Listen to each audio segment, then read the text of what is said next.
Zipper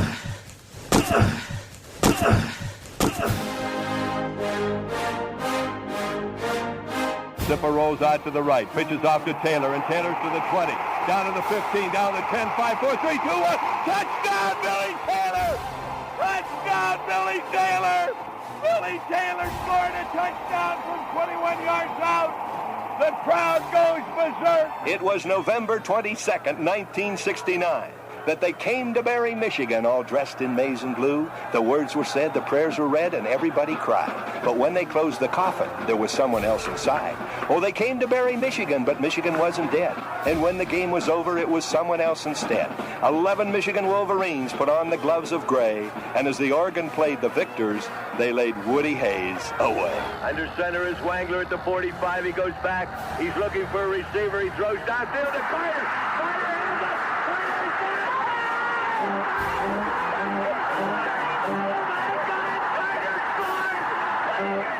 Who's got it better than us? Nobody!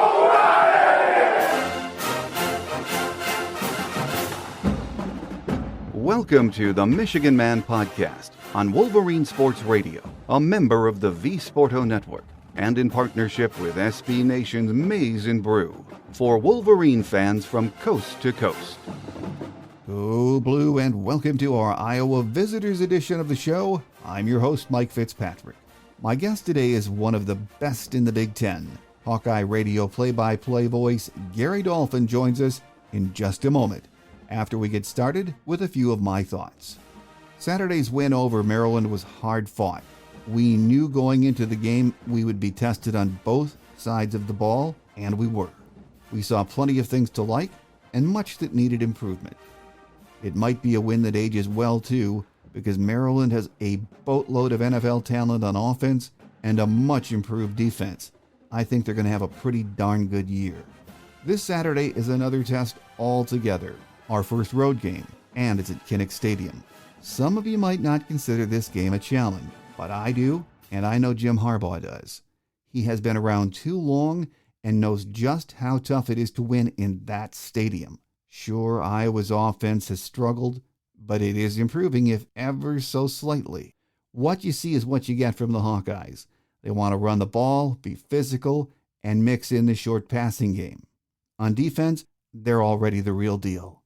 The defensive front is huge and athletic. Their linebackers are also supersized and fast, which is really rare these days. And the secondary, even after sending 3 starters from last year to the NFL, is very active and talented. My guest today says that Iowa understands their shortcomings and is getting better each week on offense. The defense, as we mentioned, they're already good enough to stop anyone in the Big Ten. He's been up in that booth calling Iowa games for a long time, and he reminds everyone what Sports Illustrated says quite often about playing at Iowa. It's where top 5 teams go to die. We better strap it on this Saturday because we will get their best shot. Up next is the radio play-by-play voice of Iowa football, Gary Dolphin. So don't go away.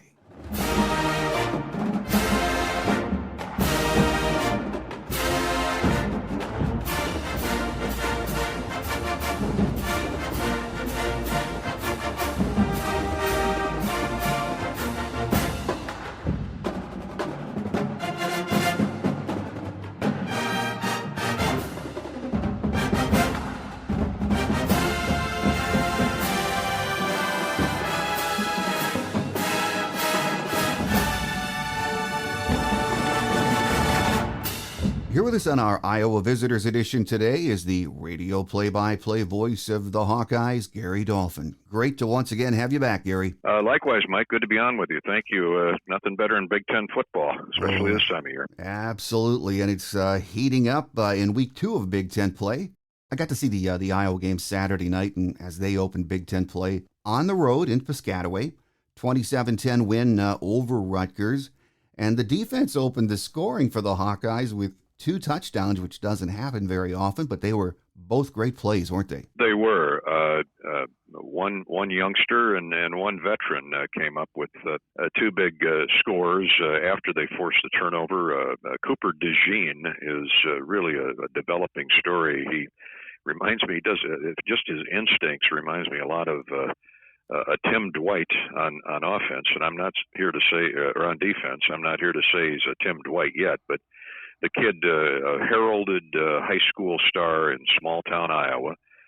His high school acronym has 6 letters in it. That's how many communities with all this consolidation now in small town America. But he did everything at that high school, and he played offense and defense and return kicks. And so far, due to injuries and due to his play, he's started at safety. He's started at the cash back, which is the nickel back in some vernaculars. And Saturday night, he started a cornerback because Terry Roberts was injured, got injured late in practice late last week, and couldn't play on Saturday night. And Terry Roberts is a terrific corner. But he had a Willie Mays type over-the-shoulder basket catch interception of a Drew Simon pass near midfield, and then the return all the way to the end zone. He ran sideline to sideline, bobbing and weaving, zigging and zagging, and he's a big kid. He's close to 6 feet, almost 200 pounds. He's a real physical kid anyway, and he'll also hit you on defense. So that was the first one. The second one was also a hard contact play by a kid out of Chicago, Sebastian Castro, separated the receiver on a crossing route from the ball, picked up by Kayvon Merriweather, Michigan native Kayvon Merriweather, who raced, I think it was 30 or 35 yards to the end zone. Kayvon later had an interception, so he had a big night. And as you know, when your defense scores points, Mike, that really gives the offense a leg up, and the timing was good, especially on the road. Your first Big Ten game, Iowa's offense settled down. Iowa's offense it's well documented, had struggled mightily the first couple games of the season, most notably in the running game, and that, of course, is directly attached to the offensive line. It's a young, inexperienced offensive line getting better. And it has gotten better the last few weeks, and therefore the running game has improved. So Spencer Petras, the quarterback always takes 95% of the heat when things aren't going well on the offensive side of the football. So Spencer is a fifth-year kid at quarterback. He's solid. I think he'll play fine going forward, and he'll need to play better this Saturday, as will the entire offense. Well, the one thing through the 2 games that I've seen Iowa play, which was I saw the entire Iowa State game, then the entire Rutgers game on Saturday night. Everyone, including me, has to come away being very impressed with that defense. And you don't know where to start. They get contributions from so many guys. But let's talk about these linebackers, Jack Campbell and Seth Benson. When you watch tape on those 2 guys and when you watch them live, I mean, I sit back and say, that's how linebackers are supposed to play. They are a dynamic duo, aren't they? They are, and, honestly, it's a byproduct of Phil Parker's system and Norm Parker before him. And those guys, they cut their coaching teeth in Michigan. Of course, the now deceased, great defensive coordinator Norm Parker, who was one of Lloyd Carr's best friends. Norm started in the suburbs of Detroit, coaching. I think it was Highland Park. I hope I got that right. That's right. That's where he coached.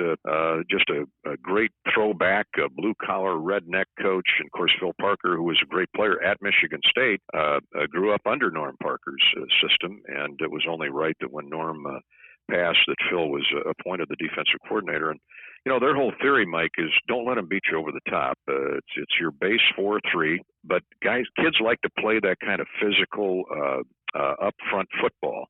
And that's why Iowa's been able to recruit guys to fit that system. They obviously developed them further coming out of high school.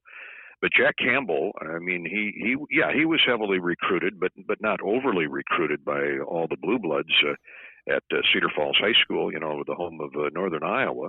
In fact, he seriously considered going there. He was maybe a better basketball player in high school, but he had that 6'4", 6'5" frame. And the assistant coach is Seth Wallace, the linebacker coach, saw something there that he just liked, and not unlike Iowa, all schools like kids who are great athletes who play multiple sports, which Campbell did. And now look at him at 6'5", 248 pounds. I think Now, the last guy I saw that big that could run laterally sideline to sideline, his last name was Butkus. And he's certainly not, he's not Dick Butkus yet, but he's on the watch list. And Seth Benson, who was the last kid in the recruiting class out of high school from Sioux Falls, Iowa asked him to walk on. He was going to South Dakota State. He might be as good a textbook tackler as there is in the Big Ten. And he, they both had over 100 tackles last year. But Campbell, it's a byproduct of film study. The linebackers are film study freaks. I mean, they're junkies. They're in the room all week. I mean, as Kirk Ferentz likes to say, I know what they can do on the field. I want them lifting weights, and I want them watching tape and studying tendencies, and they do a great job. And then obviously, as those two are the centerpieces, it's easy to forget about Riley Moss. He's just an first-team All-American at corner. Cooper DeJean, I've mentioned, Kayvon Merriweather from Belleville. And then up front, they've got 8 or 9 guys they can rotate. They're all young, names you've never heard of. But I'll give you one name, Lucas Van Ness. He's a budding superstar out of the Chicago area. He's got a handful of sacks already, but he's always putting pressure on the quarterback. And they'll play him inside and out. So it's a typical Iowa defense in terms of what they do. They're taught don't give up the big play, and that's hard to do when you're playing a team like Michigan. They found that out in the title game in Indy last year. But of course, it's a new season. But personnel theories, they're the same. Well, that defensive front, Gary, it all starts there in the trenches. We know that. It never changes. But they look big and strong. And talk about those guys, especially, and I can't remember the name right now, but that freshman D lineman that came in and got a sack on Saturday night, he looks like a monster. And he is a monster. You speak of Aaron Graves. Yes. He was a 4-star. He was in high school last year at this time, and I met him in the summer on the summer banquet tour, and I saw him sitting out there among 700 people. I went out to introduce myself. He stood up, and I thought it was Lou Ferrigno, the Hulk. He's about 6'4", and he played his senior year in high school at 260. Now, there aren't many high school kids that can play at that weight unless you're a superstar status, but doesn't say he doesn't put 5 words in a sentence. He just nice to meet you and shakes your hand. He's got a paw, the size of a hubcap, and he and Cooper DeJean were sitting at the same table. They're from the Fort Dodge area out in north central Iowa, great farming country, and their towns are probably 300 and 500 people, at most. And so, the one thing about the Hawkeyes, Mike, and of course, as you know, with Iowa State and Northern Iowa, there's some heck of a recruiting battles in state each and every year, with Nebraska and Minnesota and Illinois and others knocking on the border doors. But Iowa's been able to lock up the best kids in the state for a number of years, and that's just good hard work. But this Aaron Graves, if he stays healthy, I'll throw that caveat out there. He and another kid named Max Llewellyn, who is from the Council Bluffs, Omaha area, they have really flashed. But who are you going to play him ahead of? I mean, they're going to spot play him, but John Wagner's a senior. Van Ness, I mentioned, he's a sophomore, and he's got a range of, he's 6'5", about 280 right now, really fast. And what's amazing about this rotation of 8, 9 guys is they'll play them both inside and out. Doesn't matter if you're 300 pounds, you can still go outside and play end, or if you're 275, they'll do a lot of stunts with you at the tackle, at the A and the B gap, and so it's worked well for Iowa, and they've been able to cause more than minor disruptions, and they're all about getting to the quarterback, and so far, Joe Evans, I like to tell people Joe Evans, who's a 5th-year senior, lucky number 13, weighs about 250, and he went to Ames High School, of all places, right in the backyard of Iowa State. So it's kind of it's a unique mix of talent, Mike, from no stars to 4 and 5 stars, and they've blended well together so far. Yeah, and as I mentioned, I was able to watch the Iowa State game and then Rutgers on Saturday night, and my take after watching both of those games, if this Iowa defense continues this level of play, the Hawkeyes are going to be able to stay in games with pretty much anyone on the schedule and give themselves a chance to win. They're just that good, aren't they? Yeah, and historically that's been the Kirk Ferentz way. Play to be there in the fourth quarter, and then find a way to win. And Iowa, as you know, you've been watching Big Ten football a long time. Since Ferentz arrived, it took him a couple years, of course. When Hayden left, the cupboard wasn't bare, but it was thin on produce and product. But Ferentz had him back in bowl games by year 3 and won a Big Ten championship in year 4. But it always starts with defense and special teams. And there might be a punter out there as good as Torrey Taylor. I haven't seen him yet. I mean, the guy's leading the Big Ten. He's third nationally with about a 47-yard average. But his caveat is, or his strengths are hang time and position. I mean, he half of his punts again on Saturday night at Rutgers were inside the 20, and half of those were inside the 10. And part of that is the gunners have been spectacular. He hangs it so high that there's 4 or 5 Iowa jerseys downfield waiting to field the same punt if they call for a fair catch and let it go. So it's and as you know, when your average starting line for an offense is inside your own 20, that plays right into the Iowa defense's hands. And the offense is getting better. The running backs, they ran for 100 and whatever it was, 40 or 50 on Saturday night. They ran for 160 the week before. So the key Saturday to me is Iowa's offensive line and trying to at least hold Michigan's front and those blitzers at bay, at least to give Petrus enough time to find Sam Laporta, the tight end, or the backs out of the field, out in the flat. They throw a lot of flat routes. They throw a lot of short square outs to the tight ends. They just don't have the time right now to get guys down deep. And a negative for the Hawkeyes all fall, really, Mike, was that 2 of their top 3 receivers didn't play it down a fall camp because they were injured. Now, slowly they're getting them back. They don't have Keegan Johnson back yet. He was their number 1 receiver a year ago as a freshman. But they're healthier at that position. They've got 2 really good tight ends in Laporta and Luke Lachey, whose dad, Jim, was a pretty fair country player at Ohio State a few years ago. So while they're getting better on offense, they still rely heavily on the defense and special teams. Well, absolutely. With a defense that good, you would. Just talk about that offense for another minute or so, Gary. And I wanted to talk about Spencer Petras, who I know has taken a lot of heat from media critics who question his abilities. But, when I watched him Saturday night, he played within himself. He was 11 of 17, didn't make any big mistakes. And that's really the kind of play you need from him, isn't it? It is when you look at Iowa's system. Kirk Ferentz makes no bones about it. He says we are an RPO with the R capitalized, run pass offense. And Spencer's very good at play action. Greg Schiano had told us in the pregame Saturday at Rutgers that he was very concerned with 2 things: the system that Iowa runs and Iowa's physicality. They're always big and strong, and they like that physical brand of the old school Big Ten football. And so Petras, it's kind of ironic. He came out of the Bay Area. He went to the same high school as Jared Goff. Lion fans will appreciate this. And Petras broke every one of Jared Goff's throwing records. He threw for like 86 touchdowns and 9 or 10 interceptions. He's 6'5". He's about 240. He's a big guy.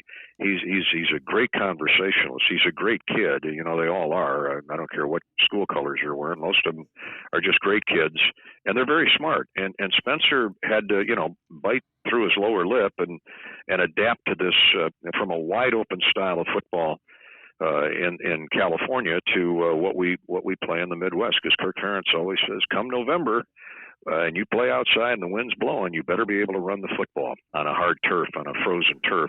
And so that's his theory.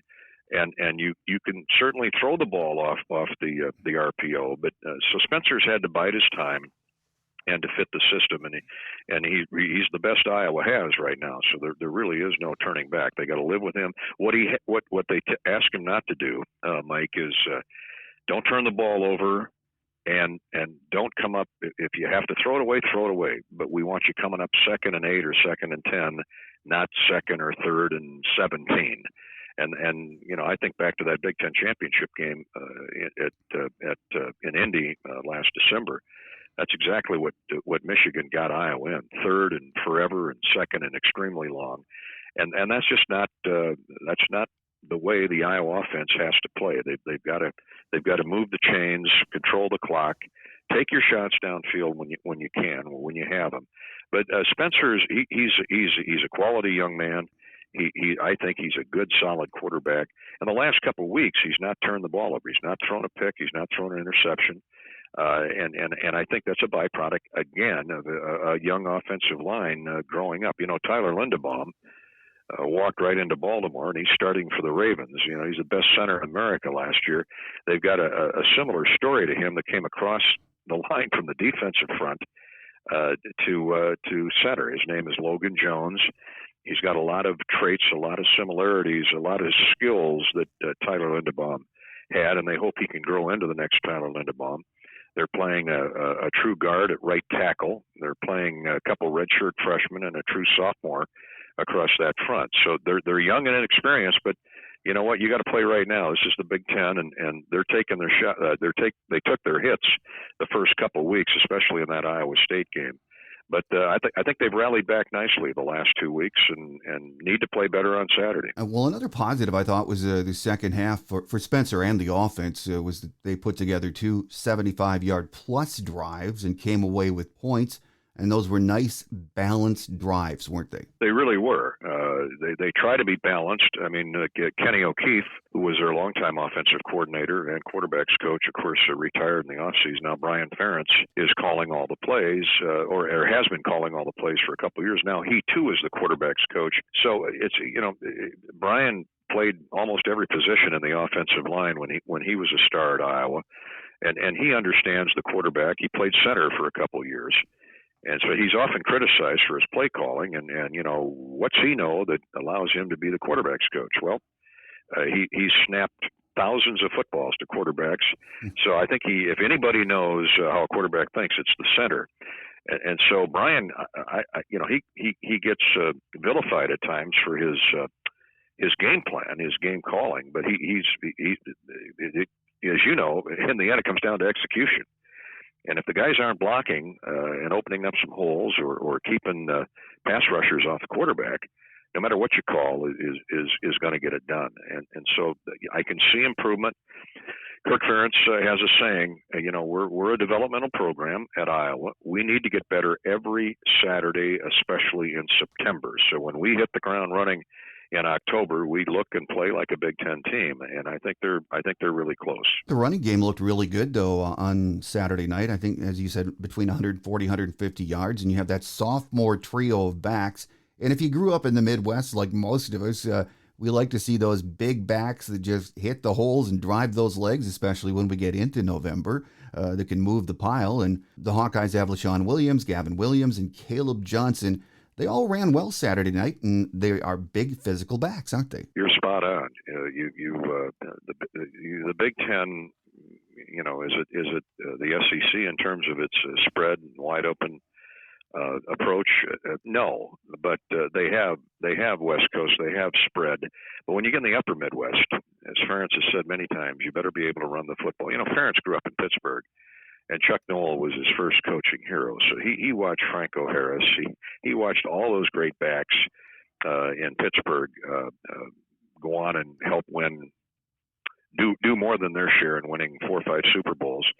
And so Kirk is a big proponent of running the football. He spent 7 years in the NFL as an assistant coach and grew up under Joe Moore, who was one of the great offensive line gurus anywhere, won a number of national championships. And it all starts with the running game. And so Iowa loves to recruit.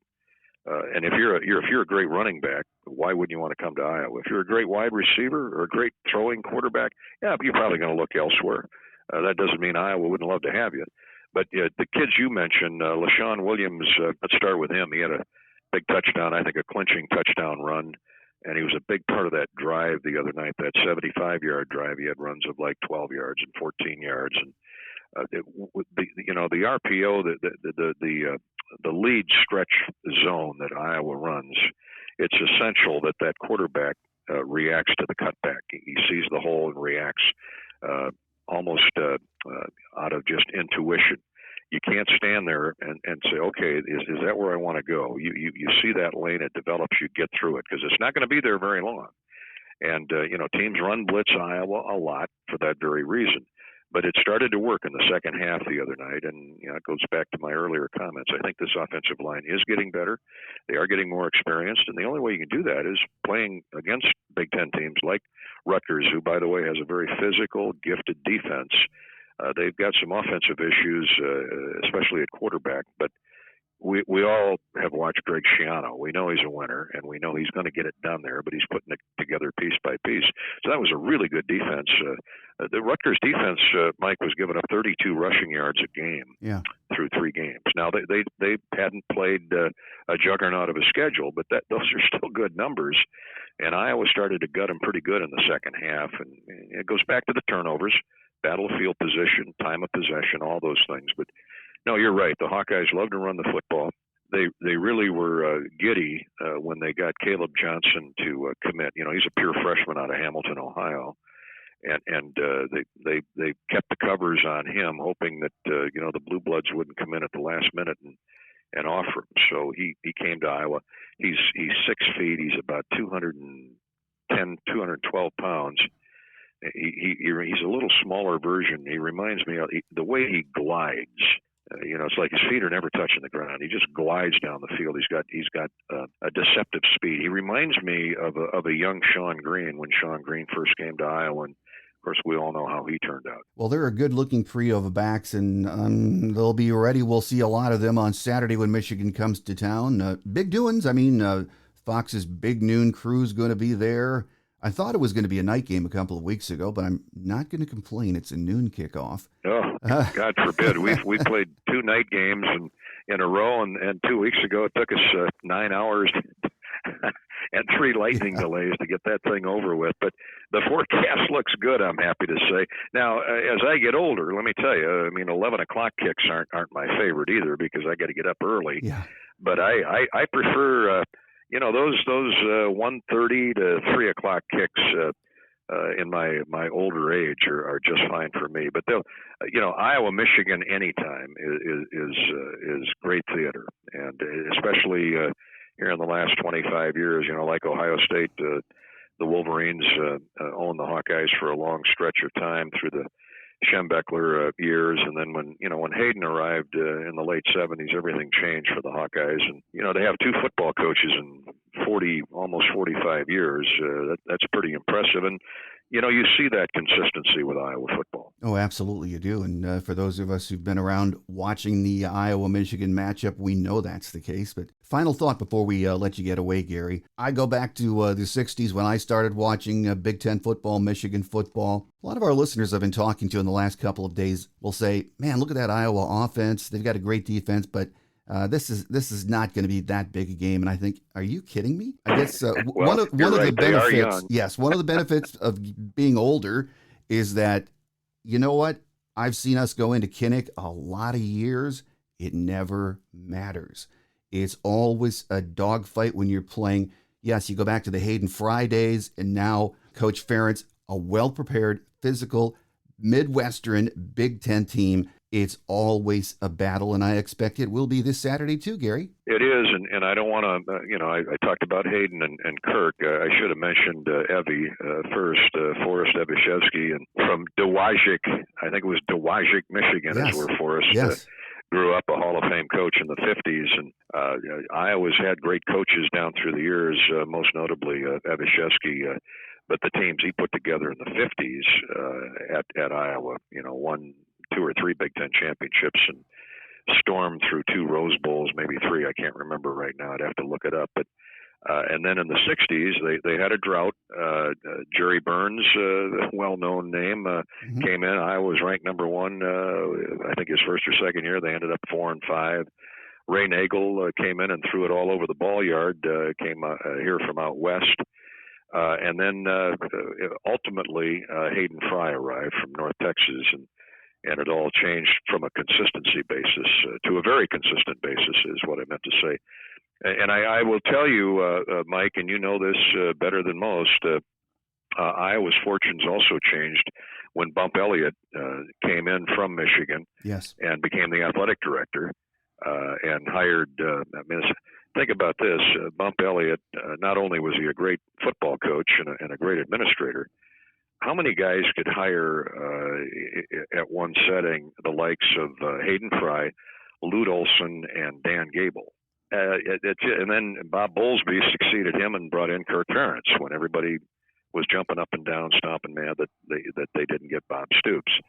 So things work out typically for the best if you stick to your morals and you stick to being above board on how you treat student athletes and how you build your program. And it's worked for Iowa. It doesn't work for everybody, I know, and sometimes it's a boring offense. But at the end of the day, if the check is in the left-hand column, that's how you keep your job, and that's how you build a program. Well, amen to that. And it's always great to go out to Iowa, though. Such a great environment, and every year we go out there. I think I've mentioned this to you before that I just hear Bob Ufer, Michigan's legendary radio play-by-play voice in my ear, and he used to always say this when just before kickoff, and it was so loud there at Kinnick, and he would say, "God, I love this place.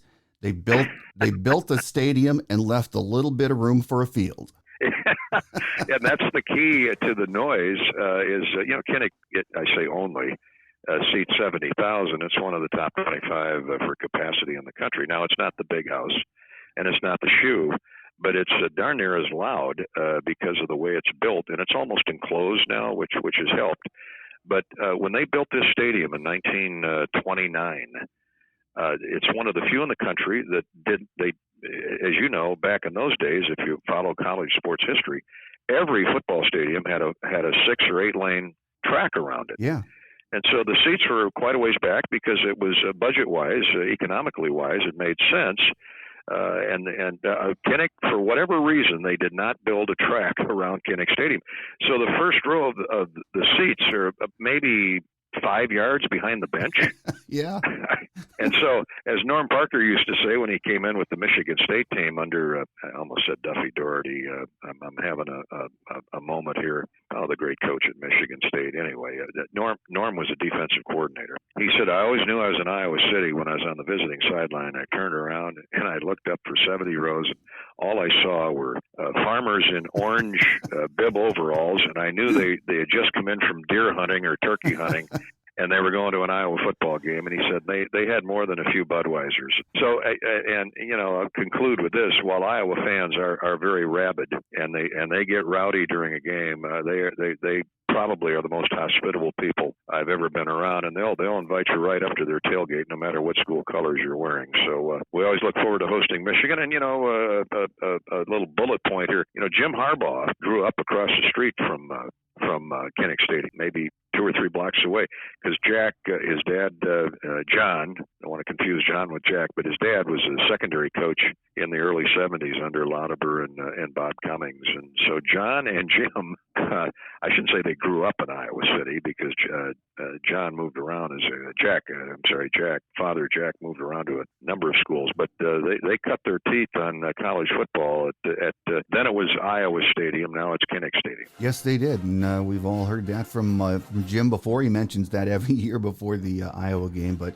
looking forward to a great atmosphere, a big game on Saturday there at Kinnick. With us today has been Iowa radio play-by-play voice Gary Dolphin. Gary, always a pleasure having you on the show, and we look forward to that next visit. No problem. Anytime, Mike. Thanks so much, and go Big Ten football.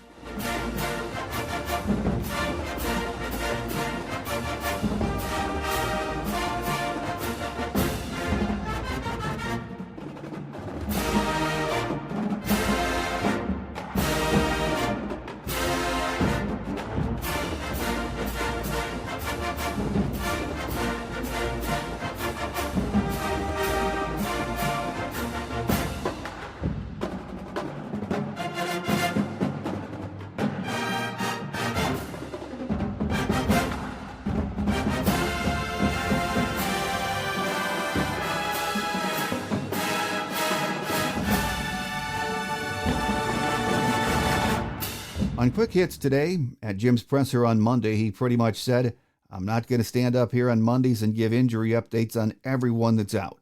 Nothing new there.